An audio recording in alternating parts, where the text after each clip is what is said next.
का काम है गद्दी पे बैठ के उपदेश देना। यहाँ किसी को गाली थोड़ी नहीं दी जाएगी है। एक बात, जिनका भाव है आज राजा बलि के वहाँ वामन भगवान पहुंचे हुए हैं। राजा बलि ने बड़ा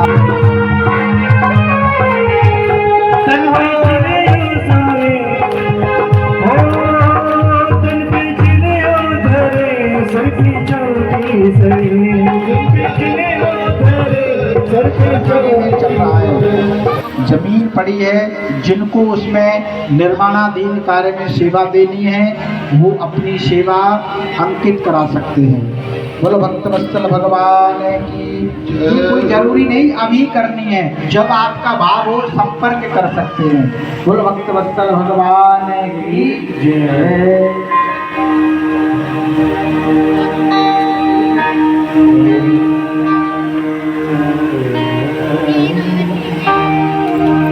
तेरे द्वार खड़ा भगवान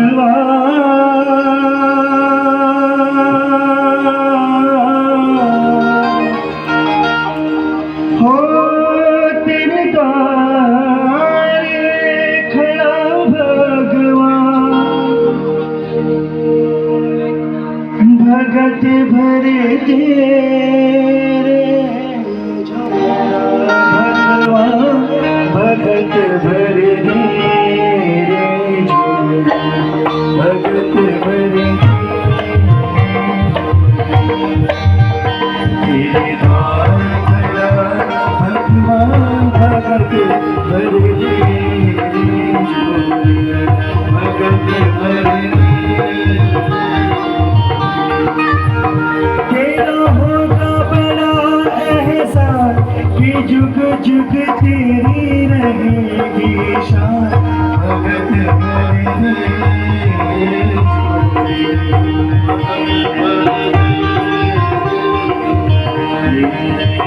तेरे द्वार खड़ा भगवान, भगत भरे भगत भरे।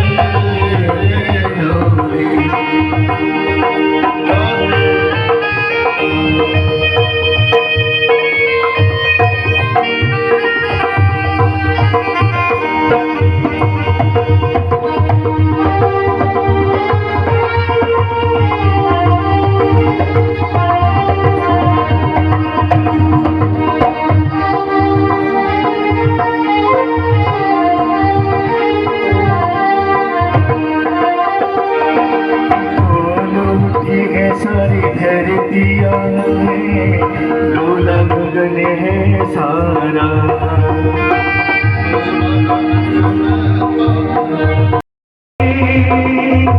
जगत का पालन हारा रे, जगत का उनको प्राप्त होती है। तो ये दान की महिमा है। राजा बलि को आज भगवान ने अभय वरदान दिया और कि राजा बलि तुम धन्य धन्य हो जो पूरे राजकाज त्रिलोकी को दान कर दिया और जहाँ तक कि अपने शरीर को भी समर्पित कर दिया। बोलो भक्तवत्सल भगवान की। अब 3 पग भूमि का दान आज के भाव के हिसाब से जो भाव है आपका 201, 1100, 2100, 500 संकल्प करा के उनके कमंडल में डालें। पुण्य के भागी बने। दे उसका भला ना दे उसका भला, हम नहीं भगवान को दो, उनसे ही आशीर्वाद लो। बोलो भक्तवत्सल भगवान की जय।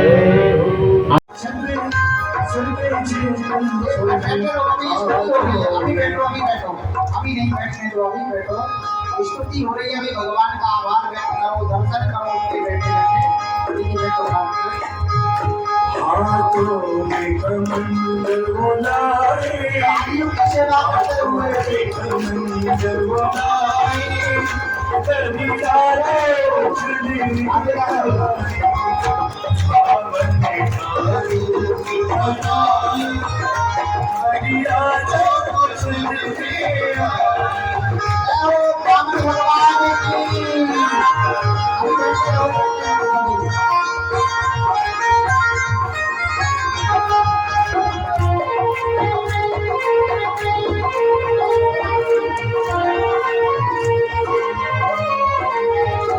तन में चिड़ियों सोनी तन में चिड़ियों धरे सुर्खी चोटी सरी चिड़ियों धरे सर पे चोटी तन में चिड़ियों धरे सर पे चोटी सोए तन में चिड़ियों धरे सर पे चोटी चरणों में तालियों की सेवा करते हुए चरणों में सुहाए बलिदान को चले भगवान की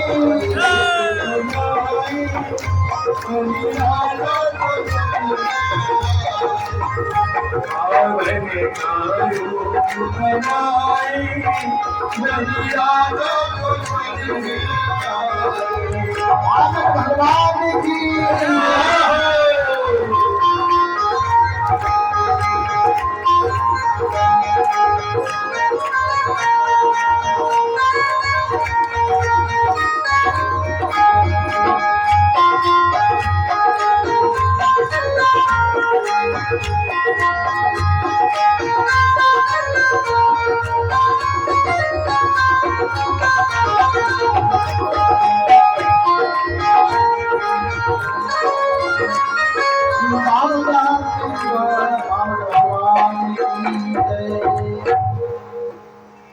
देखिए, कल कुछ हमसे शिकायत आई कि पंडित जी मांगने की क्या नाम नहीं कह रहे मांगने की, लेकिन दान करना करवाना ब्राह्मणों का काम है। व्यक्ति पे बैठ के उपदेश देना, या किसी को गाली तो नहीं दी जाएगी है। एक बात, जिनका भाव है, आज राजा बलि के वहाँ वामन भगवान पहुंचे हुए हैं। राजा बलि ने बड़ा भाव से स्वागत किया, जैसे आप सभी लोगों ने किया है। तो राजा बलि ने 3 पग भूमि दान दी, वो भी संकल्प लेकर के। यजमान जी बैठो पहले। 3 पग भूमि दान संकल्प लेकर के दान दी। भगवान ने कहा कि ब्राह्मण बगैर संकल्प के दान नहीं लेते। तो 3 पग भूमि का दान का संकल्प किया, तो प्रभु ने थोड़ी देर में ही त्रिलोकी को नाप लिया। बोलो भक्तवत्सल भगवान की जय। उसके बदले में भगवान ने कहा कि देखो राजा वाली, 2 पग में ही हमने त्रिलोकी को नाप लिया है, अब तीसरा पग आप कहाँ दोगे हमको? कथा को ध्यान से सुनो 2 मिनट। तीसरा पग हमको कहाँ उसकी भरपाई करोगे, कहाँ दोगे? बोले कि प्रभु, दान बड़ा होता है या धन का मालिक बड़ा होता है? भाई धन बड़ा होता है, धन का मालिक। तो स्वयं वामन भगवान बोले कि राजन, धन का मालिक बड़ा होता है। यदि मालिक के अंदर भाव नहीं आएगा दान करने का, तो फिर कहाँ से धन दान होगा? धन तो वहीं पड़ा पड़ा मिल जाएगा। इसीलिए धन से बड़ा धन का मालिक होता है। तो राजा बलि आज वामन भगवान के चरणों में लेट गए और उनके सर पे तीसरा पग भगवान ने रखा, उनको अभय वरदान दिया। बोल वामन भगवान की जय। भाई जिनकी सर पे भगवान के हाथ की तरह पैर रखा हो, उनकी कोई कमी रह सकती है? राजा बलि धन्य धन्य हो गई। प्रभु आज मेरी तीनों लोकों में यश फैलेगा। और देखो राजा बलि ने वामन भगवान को अपना शरीर भी दान कर दिया। तो तभी से ये प्रथा है, भागवत जी में लिखा है, जमीन का दान देने का बड़ा महत्व है। जो जमीन का मालिक तो बनते हैं, लेकिन जमीन के नाम पे कभी जीवन में दान नहीं दिया। गरुड़ पुराण सुनिए आपने कभी? गरुड़ पुराण में लिखा है कि बहुत बड़े बड़े जमींदार होने के बावजूद कनक भी जमीन के भाग को दान नहीं दिया। तो वो आगे चलते उनको किराए पे ही जीवन निकालना पड़ता है, कभी उनको जमीन नसीब नहीं होती। हम नहीं कहते, ये शास्त्र कहता है, कभी भी सर्च करके देख लेना। कहीं बोले पंडित जी झूठ बोल रहे, आजकल तो सर्च का जमाना है नहीं। उसके बाद में जो शरीर अष्टपुष्ट है, अपने शरीर का दान ना करें, सेवा में ना लगाएं, तो वो बीमारियों से ग्रसित होता है। ये दान की महिमा है। सोने के मालिक हैं, जरा भी सोना दान नहीं किया जीवन में, खुद तो पहले घूमते हैं, तो उन्हें नसीब में अभी सोना दान नहीं। प्राप्त नहीं होता है, बिगड़ सोने के ही जीवन जीना पड़ता है और बीमारियां उनको प्राप्त होती हैं। तो ये दान की महिमा है।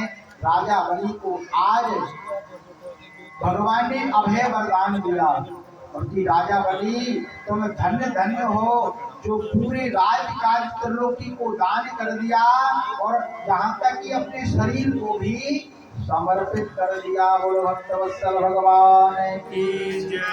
अब 3 पग भूमि का दान आज के भाव के हिसाब से जो भाव है आपका 201, 1100, 2100, 500 संकल्प कराएंगे, उनकी कमंडल में डालें, पुण्य की भागी बने, दे उसका वाला ना दे उसका वाला, हम नहीं भगवान को दो, उनसे ही आशीर्वाद लो।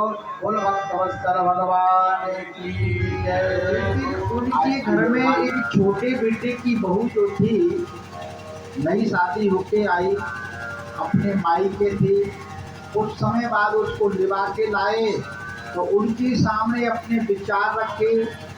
तो जो नई बहू होती है मुखिया जी के सामने बोलती नहीं है, लेकिन अपने पति से या अपनी सासू माँ के द्वारा कहलवाया कि देखो पिताजी को बोलो कि अब की स्वप्न में लक्ष्मी मैया आए और जाने की बोले तो उनसे कह देना कि कल जाएं, अभी चले जाओ, लेकिन हमारे घर में सुख सम्मति को छोड़ करके जाओ।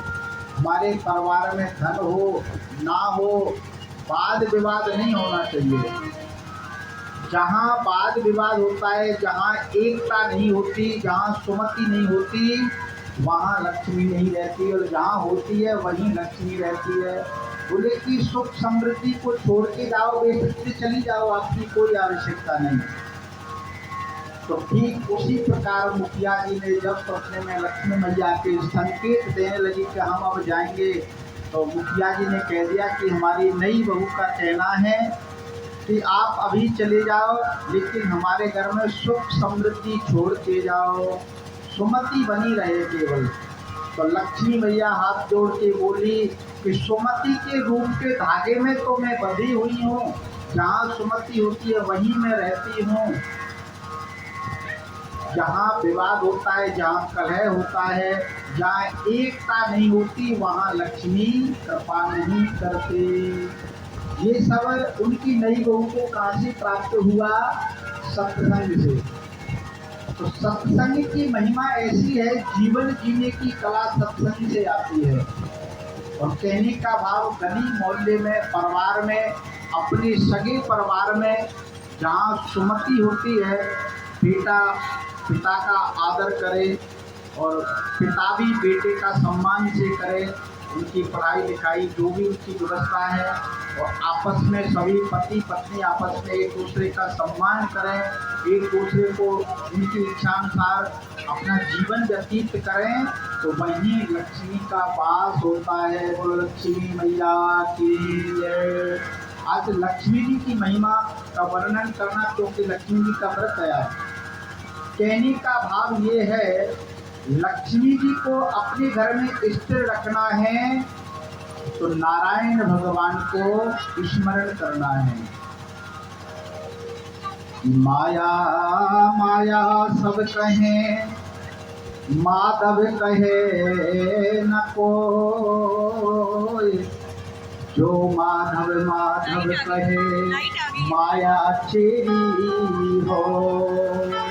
मेरी माने टहली बन के रहेगी आपके घर में, लेकिन माया नारायण से जुड़ी है।